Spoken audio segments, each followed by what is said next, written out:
창세기 6장 1절부터 8절까지 성경책 있으신 분들은 성경책을 찾으시면 되겠고요. 없으신 분은 앞에 화면을 보여주시면 되겠습니다. 보시면 되겠고, 자, 우리 같이 한 절씩 교독하도록 하겠습니다. 저부터 읽을게요. 사람이 땅 위에 번성하기 시작할 때에 그들에게서 딸들이 나니 하나님의 아들들이 사람의 딸들의 아름다움을 보고 자기들이 좋아하는 모든 여자를 아내로 삼는지라.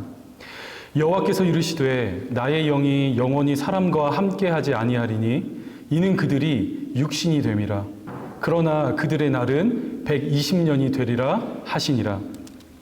당시에 땅에는 네피림이 있었고 그 후에도 하나님의 아들들이 사람의 딸들에게로 들어와 자식을 낳았으니 그들은 용사라 고대에 명성이 있는 사람들이었더라.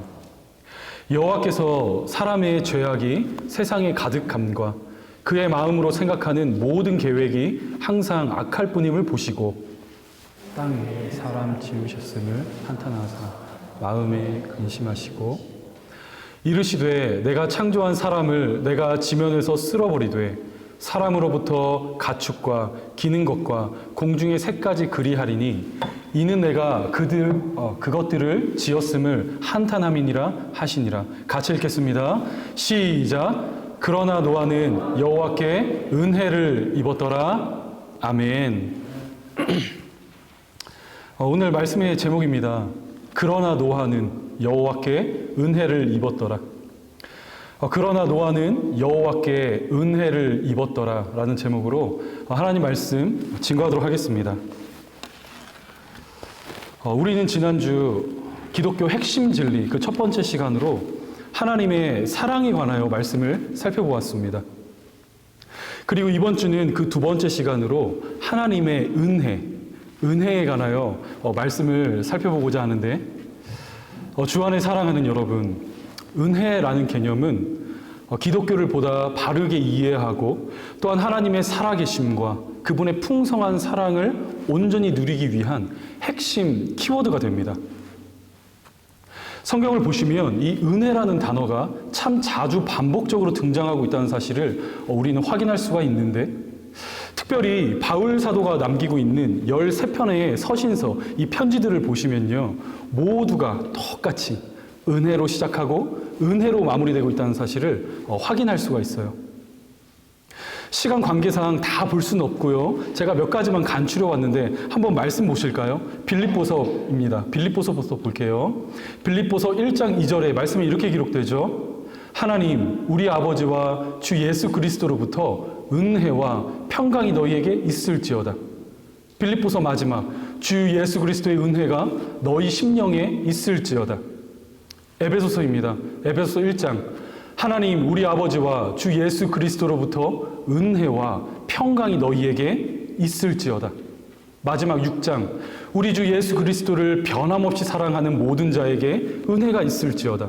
갈라디아서, 우리 하나님 아버지와 주 예수 그리스도로부터 은혜와 평강이 있기를 원하노라. 마지막이죠. 형제들아, 우리 주 예수 그리스도의 은혜가 너희 심령에 있을지어다. 대체 은혜가 무엇이길래 바울은 이처럼 자신의 모든 서신서마다 하나님과 주 예수 그리스도의 그 은혜를 강조하고 있는 것일까요? 사실 저와 여러분들이 발딛고 살아가는 이 땅도 수많은 은혜를 말하고 수많은 은혜를 노래하고 있지 않습니까? 2021년 9월 6일자로 보도된 신문 내용이에요. 기사인데, 대한민국 최초로 한 강아지가 명예의 119 대원으로 이제 임명되었다는 이러한 소식이 알려지게 되었어요. 내용을 들여다보니 좀 이상하죠? 강아지가 명예 119 대원이 된 거예요. 내용을 들여다보니 치매에 걸리신 한 할머니께서 실종되는 사건이 발생했습니다. 이제 사람들이 마을 CCTV를 이렇게 뒤져보니까 이 할머니가 동네 밖으로 벗어나는 장면이 포착되었어요. 그 모습을 확인한 119 대원들과 이제 마을 사람들은 다 함께 발벗고 수색 작업에 돌입하였습니다. 하루 종일을 수색하였음에도 불구하고 안타깝게도 할머니의 자취를 찾을 수가 없었어요. 그러자 이제 경찰까지 투입되어 이 경찰은 이제 마지막 수단으로 열 감지, 그러니까 사람의 열을 감지하는 드론을 하늘에 띄웠고 얼마 되지 않아 갈대 숲을 사이에서 발생하는 아주 미세한 열을 확인하게 되었습니다. 그리고 황급히 그 지역으로 달려가 보니 한 강아지가 무려 40시간이 넘도록 할머니의 곁을 지키며 그 강아지의 체온으로 할머니를 죽음으로부터 지켜내고 있었다는 것입니다.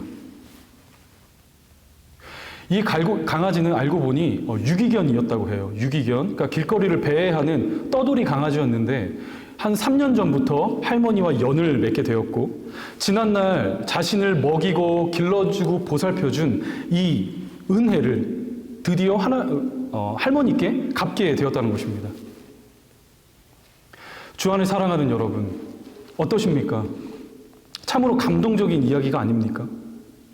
오늘날 인간성이 메말라가고 어느 누군가를 향한 친절과 호의가 점점 사라지고 있는 이 척박한 시대 가운데 말 못하는 짐승이 사람에게 은혜를 갚았다는 것이죠. 저는 이 기사를 읽고 난 뒤 문득 이러한 질문을 한 가지 하게 되었어요. 어떠한 질문이냐? 자, 그렇다면 과연 은혜를 입은 쪽은 어디였을까? 그렇죠? 은혜를 입은 자는 누구일까? 여러분 한번 생각해 보세요. 누가 은혜를 입은 자일까요? 강아지일까요? 할머니일까요? 사실 할머니가 아니겠습니까? 적적한 노년의 시기를 살아가던 어느 날 길거리를 배회하고 있는 한 강아지를 보았어요. 불쌍한 마음에 그 강아지를 걷어들여 먹였고 길렀고 보살펴 주었습니다. 자신이 한 것은 그 강아지를 보듬어 줬던 일인데 그 강아지는 어떠한 은혜를 되돌려 줬다고요? 생명을 지켜내는 엄청난 은혜로 보답했다라는 것이죠. 그러니까 이 할머니는요, 유기견을 보살펴준 대가로서 은혜를 입게 되었으며 또 어떤 면에서 보자면 이 할머니는 강아지로부터 그러한 은혜를 받을 만한 충분한 자격과 권리가 있었다는 것입니다. 즉 저와 여러분들이 은혜라는 단어를 딱 들었을 때 우리들의 머릿속에 본능적으로 떠오르는 생각이란 다음과 같아요. give and take입니다. 그렇죠? 소위 인과응보의 관계라는 거예요. 원인이 먼저 있고 그 원인에 합당한 결과가 뒤따라오는 방식, 그것이 소위 세상이 말하는 은혜요, 우리가 말하는 은혜를 갚았다, 내가 은혜를 입었다, 이렇게 우리가 은혜를 생각한다는 것입니다. 하지만 주 안에 사랑하는 여러분, 성경이 말하는 은혜는 그렇지가 않아요. 성경이 선포하고 있는 하나님의 은혜란, 잘 들으셔야 합니다, 받을 만한 아무런 자격과 공로가 없음에도 불구하고, 수고한 것이 아무것도 없음에도 불구하고 큰 호의와 친절을 베푸시는 하나님의 가장 구체적인 사랑의 행위, 그것을 가리켜 은혜라고 말해요. 다시요, 한 것이 아무것도 없어요. 무엇을 받을 만한 노력을 하지도 않았고 어떠한 최선을 다하지도 않았습니다. 어떠한 원인과 동기가 없어요. 그럼에도 불구하고 아무것도 받을 만한 자격이 없는 자들을 바라보시며 하나님의 넘치는 호의와 친절을 베푸시는 아버지의 사랑의 행위, 그것이 바로 은혜라는 것입니다. 은혜. 자, 그렇다면 성경이 말하는 하나님의 은혜란 무엇인지 우리 한번 말씀을 확인해 볼까요? 본문 1절과 2절입니다. 본문 1절과 2절입니다. 자, 우리 다 같이 한번 읽어볼까요? 시작!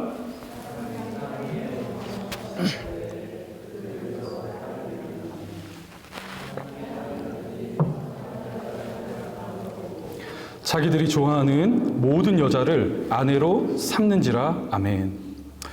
자, 이제 말씀을 보시면 이 땅 가운데 사람들이 번성하기 시작했다, 이렇게 말씀이 시작되고 있습니다. 그런데 여기서 번성하다라는 의미는요, 그냥 단순히 이 지구, 이 땅 가운데 사람들의 숫자, 인구가 폭발적으로 증가했다, 늘어났다, 이러한 뜻이 아니라 사람이 고안한 방법과 방식을 따라 문명사회가 팽창하기 시작했다, 다음과 같은 뜻이에요. 우리는 그 단서를 창세기 4장에서 찾아볼 수가 있는데, 창세기 4장 16절부터 22절까지의 말씀입니다. 제가 읽어드릴게요. 가인이 여호와 앞을 떠나서 에덴 동쪽 놋 땅에 거주하더니 아단은 야발을 낳았으니 그는 장막에 거주하며 가축을 치는 자의 조상이 되었고, 그의 아우의 이름은 유발이니 그는 수금과 퉁소를 잡는 모든 자의 조상이 되었으며 실라는 두발가인을 낳았으니 그는 구리와 새로 여러 가지 기구를 만드는 자요. 자, 지금 말씀이 어떻게 기록되고 있습니까? 이제 인류는 가축을 치며 양식을 구비할 수 있게 되었고 또 음악이라는 예술을 즐기게 되었으며 새와 구리와 같은 그런 재료들을 녹여서 사용하는 아주 탁월한 기술을 갖추게 되었다. 성경은 이렇게 말하고 있어요. 그러니까 인간의 삶의 윤택함을 불러오는 여러 가지 사건들이 당시 그 시대 가운데 발생하고 있었다는 것입니다. 그런데 우리가 여기서 한 가지 주목해야 할 지점이 있어요. 그것은 바로 이들은 모두 가인의 후예였다는 거예요. 다시요. 방금 우리가 설명한 이 내용들 있죠? 이것은요, 모두 가인의 후예로부터 발생한 일이었다는 사실입니다. 자, 가인. 그는 어떠한 사람이었죠? 가인. 여러분들이 기억하시는 가인. 최초로 살인한 자가 아닙니까? 그렇죠? 자신의 동생을 화를 참지 못하여 돌로 쳐 죽인 최초의 살인자, 그가 바로 가인이에요. 그리하여 여호와의 얼굴을 떠나 놋 땅에 거주하며 자신만을 위한 성 하나를 탁 지어놓고는 이제 그곳에서 스스로를 우상 삼아 살아갈 것을 결단한 무리들이 이 땅 가운데 번성하기 시작했다는 것입니다. 그러자 자연스럽게 어떠한 현상이 발생하게 되었느냐? 이제 하나님의 사람들조차도 믿음의 분별력을 잃어버리고 이들에게 동화되어 자신의 눈에 좋아 보이는 것, 내가 원하는 것, 바라는 것, 갖고 싶은 것, 이처럼 자신의 욕망에 이끌리는 패역한 삶을 살아가는 시대가 도래하게 되었다. 성경은 다음과 같이 말하고 있다는 것이죠. 그러나 하나님은요, 이 모든 것을 지켜보고 계셨습니다. 본문 5절 한번 보여주시겠어요? 본문 5절 이렇게 기록되죠. 여호와께서 사람의 죄악이 세상에 가득함과 그의 마음으로 생각하는 모든 계획이 항상 악할 뿐을 보시고 그리고는 어떠한 결단을 내리시느냐? 계속해서 이어지는 6절부터 7절입니다. 땅 위에 사람 지으셨음을 한탄하사 마음에 근심하시고 이르시되 내가 창조한 사람을 내가 지면에서 쓸어버리되 사람으로부터 가축과 기는 것과 공중의 새까지 그리하리니 이는 내가 그것들을 지었음을 한탄함이니라 하시니라. 이제 하나님께서는 이 땅의 패역함을 보시고는 홍수의 심판, 물의 심판으로 호흡 있는 모든 것을 쓸어버릴 것을 결단하셨어요. 그런데 7절에서 한 절만 탁 넘어가 보면 어떠한 말씀이 기록되고 있다고요? 딱 한 사람, 노아만큼은 그 죽음의 심판으로부터 예외가 되었다. 이렇게 말씀에 기록되고 있다는 것이죠. 8절 보여주세요. 8절입니다. 같이 읽겠습니다. 시작. 그러나 노아는 여호와께 어떻게 해요? 은혜를 입었더라. 자, 이제 성경 말씀에 최초로 은혜라는 단어가 등장하기 시작합니다.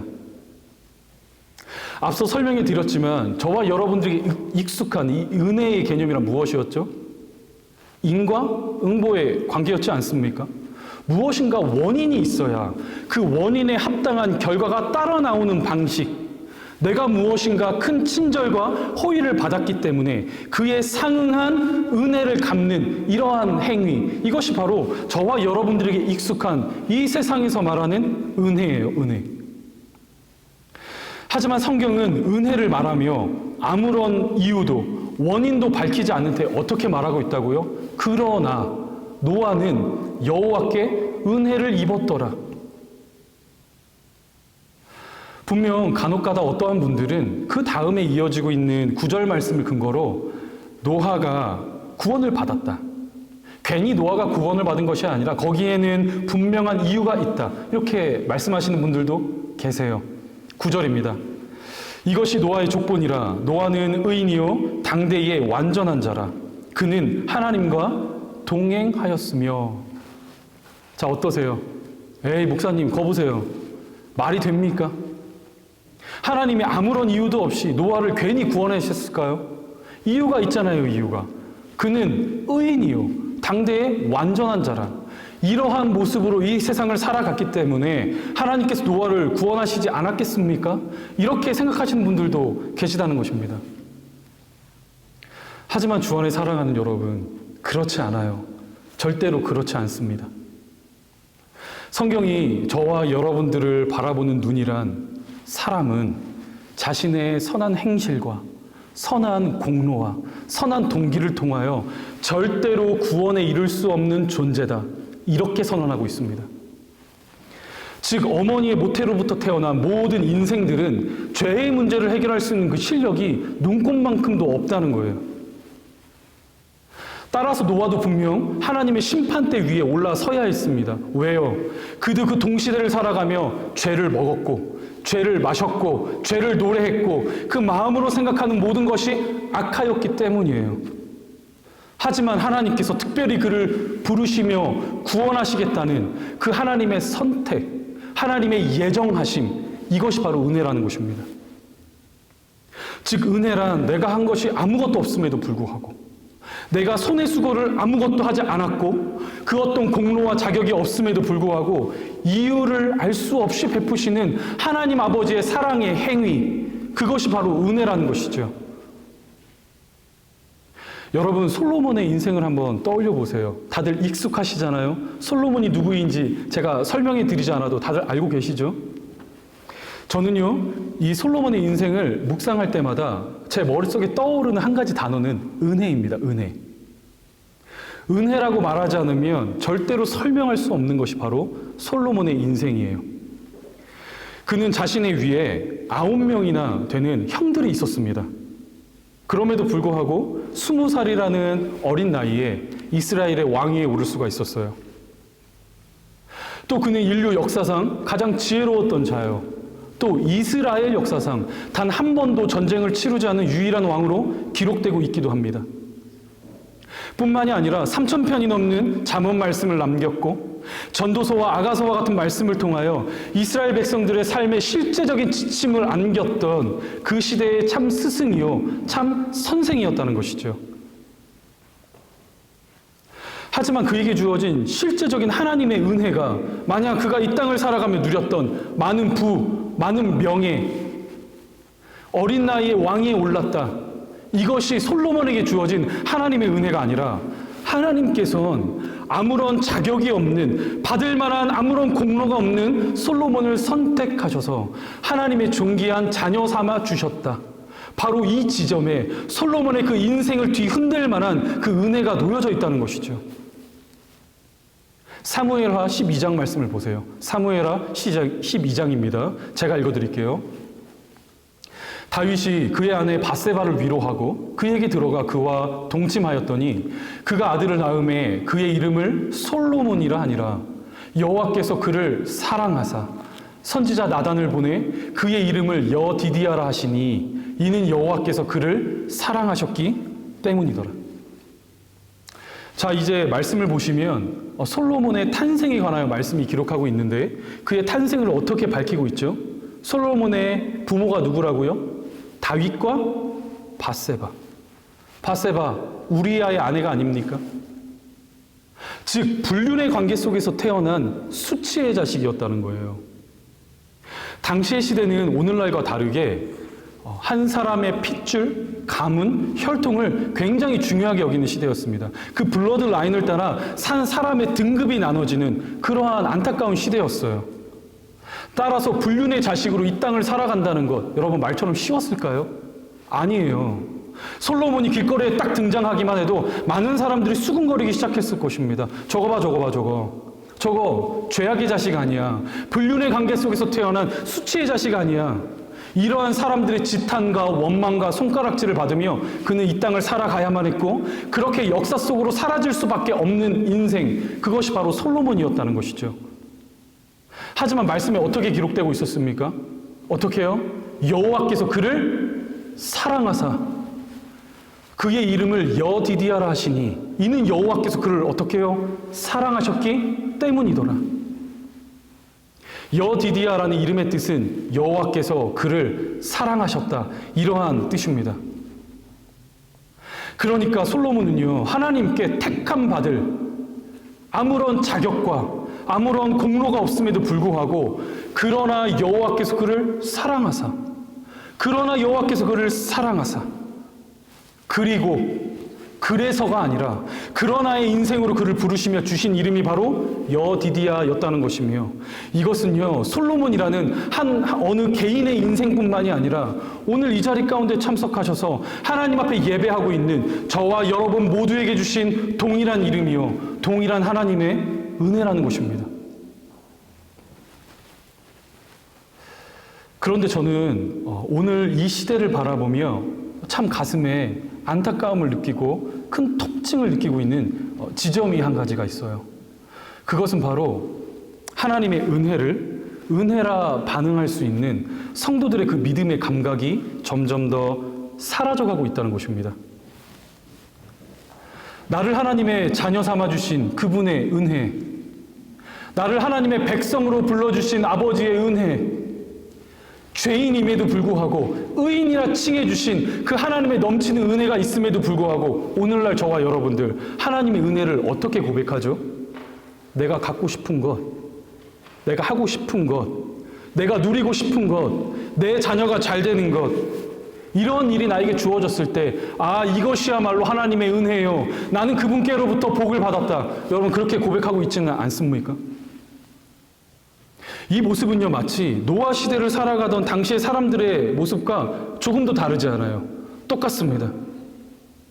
내 눈에 좋아 보이는 것을 취하는 것이야말로 이것이 내 삶의 첫 번째 목표요, 내 삶의 이유요, 내가 누릴 수 있는 하나님의 은혜다, 이렇게 외치는 시대를 오늘날 저와 여러분들이 살아가고 있다는 것입니다.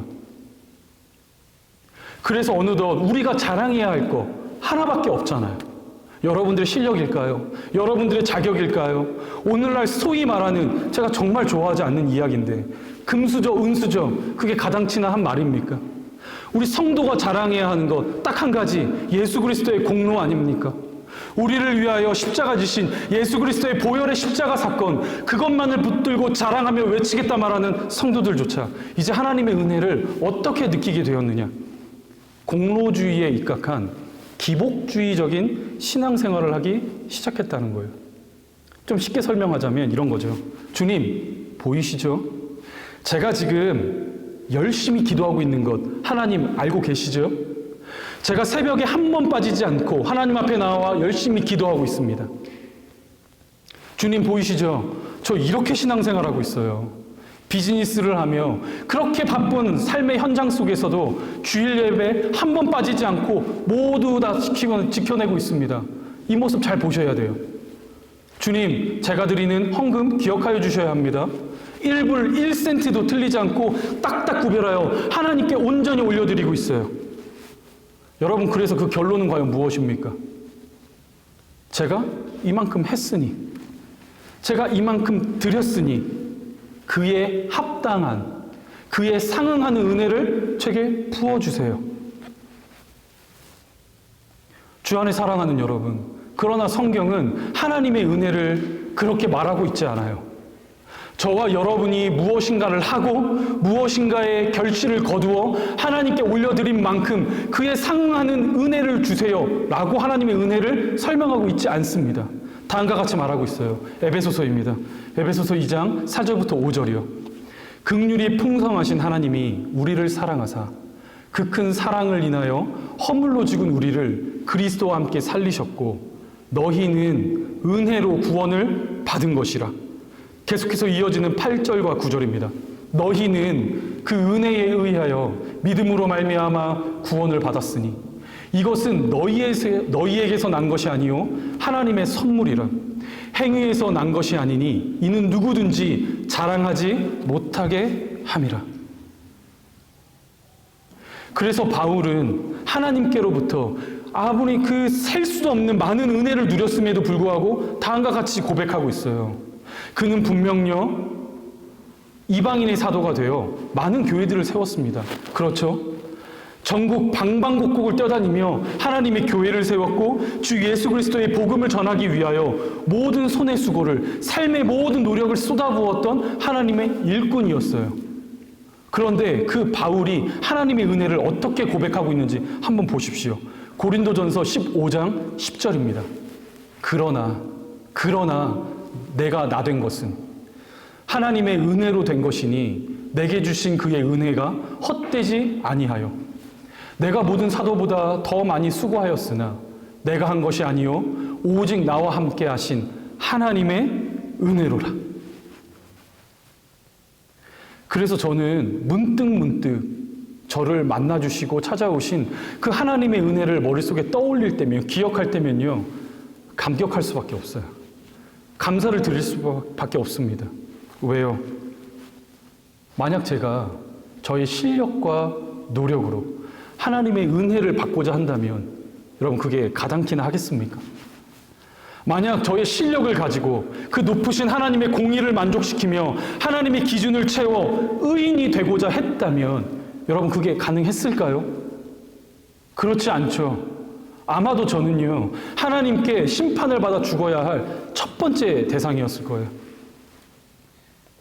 하지만 하나님께서는 이처럼 자격 없는 저와 여러분들을 당신의 백성으로 예정하시고 택하시며 그리고의 인생이 아니라, 그래서의 인생이 아니라 그러나의 인생으로 우리를 부르셨다는 것입니다.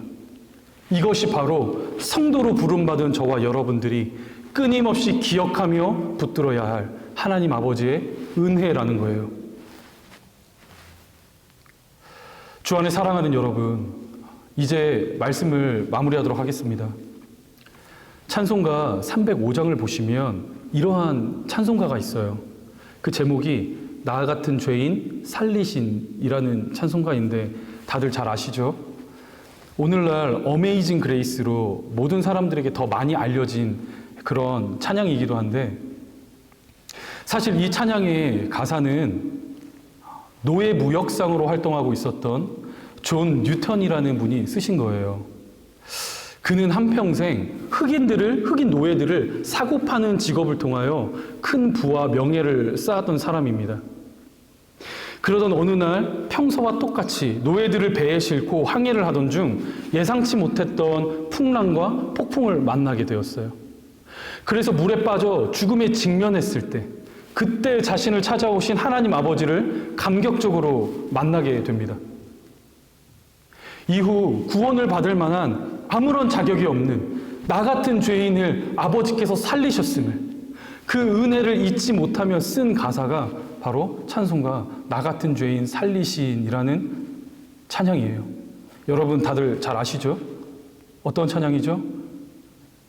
나 같은 죄인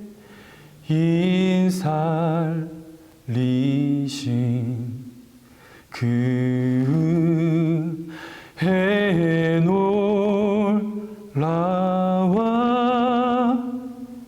잃었던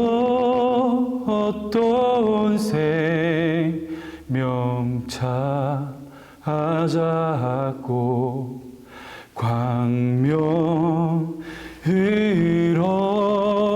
얻었네. 큰 죄악에서 건지신 주 은혜 고마워. 나 처음 믿은 그 시간 귀하고 귀하다.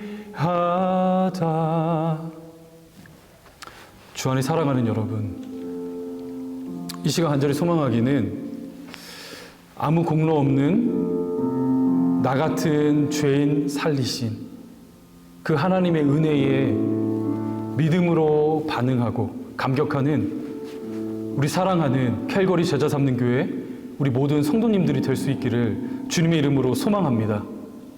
사랑하는 여러분, 한번 잠시만 생각해 보세요.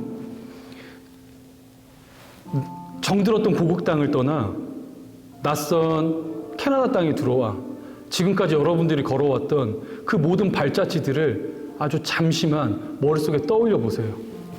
어떠셨습니까? 여러분들의 실력으로, 여러분들의 자격으로, 여러분들의 노력으로 가진 것으로 이 순간까지 살아오셨습니까? 아니죠. 절대로 그렇지 않아요. 때로는 눈물 없으면 지낼 수 없는 그 칠흑 같은 밤도 보내었고, 때로는 하나님 아버지를 원망했던 순간도 있었고, 나는 왜 이런가? 왜 내 상황은 이것밖에 안 되는가? 이렇게 자책했던 순간도 있었지만, 그 하나님께서 삼시세끼 굶지 않고 여러분들을 먹이셨습니다.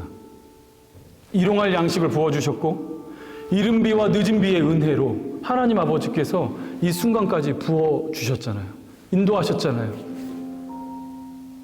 그런데 성경은 여러분들이 그 은혜를 누리는 것에 멈춰 있기를 바라지 않아요.